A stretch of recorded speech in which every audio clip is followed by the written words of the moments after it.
Tiga. Ya, bismillahirrahmanirrahim. Assalamualaikum warahmatullahi wabarakatuh, Pak. Assalamualaikum warahmatullahi wabarakatuh. Sehat ya, Pak ya. Semoga kita Alhamdulillah. selalu diberikan lindungannya dan diberikan kesehatan supaya kita bisa menjalankan aktivitas kita sehari-hari Amin. di sekolah. Mohon maaf, saya minta waktunya, Pak, untuk mengadakan wawancara ya berhubungan dengan tugas saya sebagai CGP Angkatan 8 di Kabupaten Subang.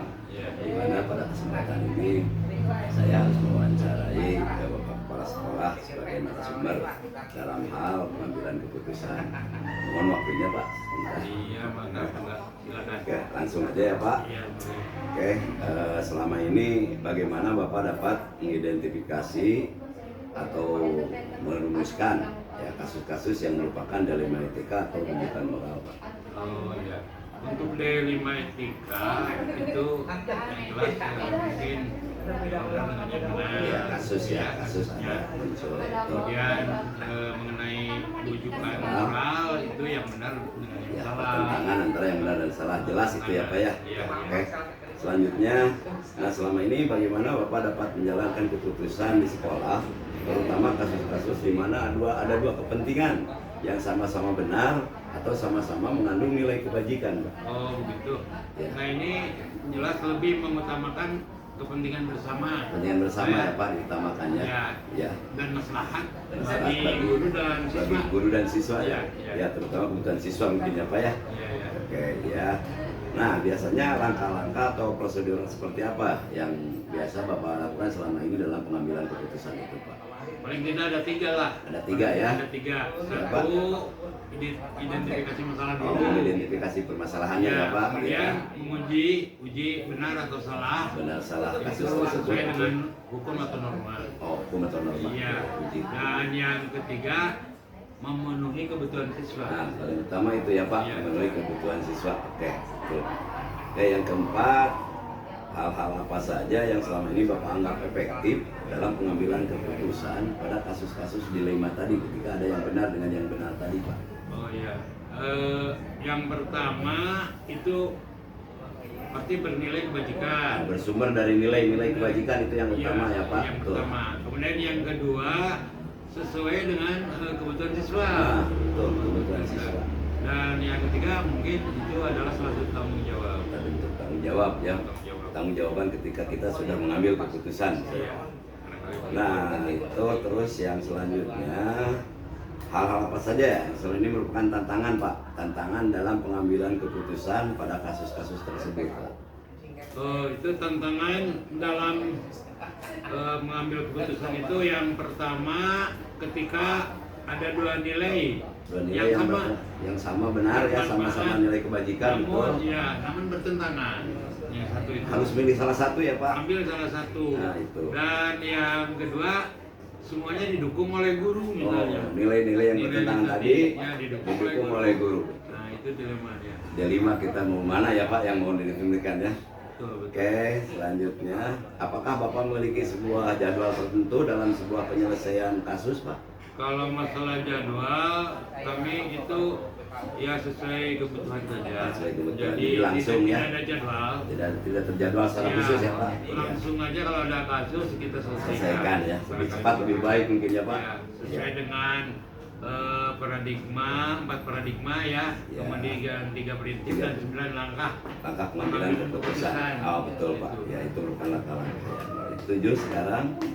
Apakah faktor-faktor yang selama ini mempermudah atau membantu Bapak dalam pengambilan keputusan pada kasus-kasus tersebut, Pak? Faktor-faktornya satu mungkin identifikasi nilai-nilai. Yang saya nilai sesuai tidak dengan nilai kebajikan ya, Pak? Begitu. Kemudian yang kedua pihak-pihak yang terlibat. Siapa yang terlibat dalam? Siapa yang terlibat? Ya, betul. Yang ketiga uji benar atau salah. Benar salahnya ya. Betul. Begitu. Nah, mungkin sekarang ini yang terakhir, Pak. Dari semua hal yang telah disampaikan barusan, pembelajaran apa yang dapat Bapak petik dari pengalaman Bapak dalam mengambil keputusan dilema itu, Pak? Oh, untuk itu kalau ada kasus dilematika ya Ya, kita harus mengambil keputusan yang bijak. bijak ya, Pak. Ya, yang bijak sesuai dengan Nilai-nilai nilai-nilai kebajikan kebajikan.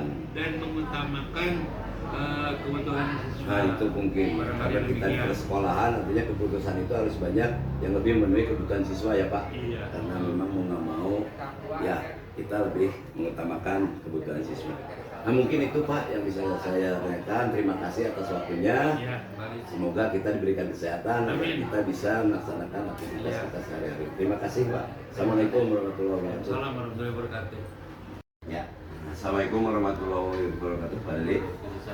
Gimana kabarnya? Apakah sehat? Alhamdulillah. Semoga kita diberikan kesehatan supaya kita bisa menjalankan aktivitas ya sehari-hari, khususnya supaya kita bisa ya memberikan manfaat bagi anak murid kita Pak. Izinkan pada saat ini saya untuk meminta waktu Bapak untuk mengadakan wawancara sehubungan dengan tugas saya sebagai CGP Pak, CGP Angkatan 8 Kabupaten Subang. Nah itu Pak, jadi memang ada tugas untuk wawancara dengan Bapak Kepala Sekolah yang terhormat ini. Nah gitu ya Pak.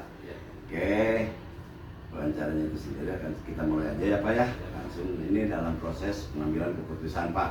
Saya yakin bahwa kepala sekolah itu pasti akan selalu ada bagaimana upaya pengambilan keputusan ya, mengingat banyak sekali permasalahan-permasalahan yang ada di sekolah.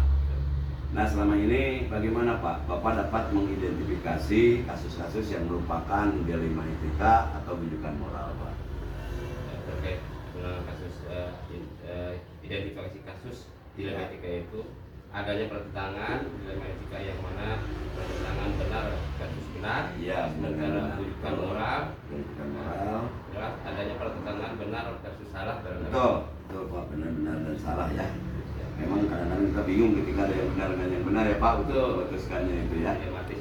Betul. Nah, selama ini bagaimana Bapak menjalankan pengambilan keputusan di sekolah Bapak, terutama kasus-kasus di mana ada dua kepentingan yang sama-sama benar Pak, atau sama-sama mengandung nilai kebajikan. Nah, bagaimana Bapak menjalankan pengambilan keputusannya?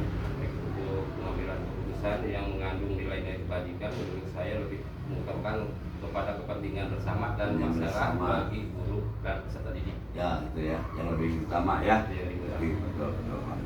Oke, selanjutnya langkah-langkah atau prosedur apa Pak yang biasa Bapak lakukan selama ini dalam pengambilan keputusannya? Biasanya langkah-langkah yang saya ambil yaitu satu identifikasi masalah. Mengidentifikasi dulu masalahnya apa ya Pak ya? Masalah, Iya. permasalahannya dulu.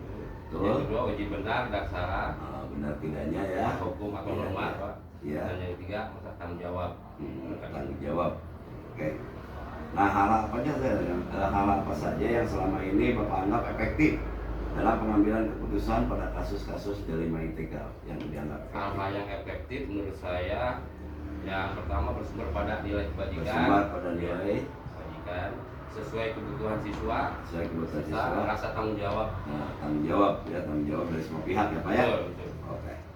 Terus hal apa saja yang selama ini merupakan tantangan Pak dalam pengambilan keputusan pada kasus-kasus dilema etika? Tantangannya Pak. Oke, tantangan barangkali yang mengambil keputusan pertama.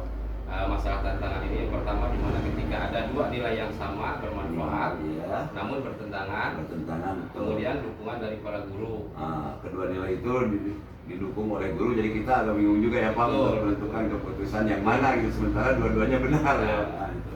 Oke. Yang apakah Bapak memiliki sebuah tata cara atau jadwal tertentu dalam sebuah penyelesaian masalah atau pengambilan keputusan Pak? Dalam hal ini mungkin saya tidak Tidak ya, tidak ada terjadwal ya. tidak Tidak ya. jadwal, tidak punya tata cara.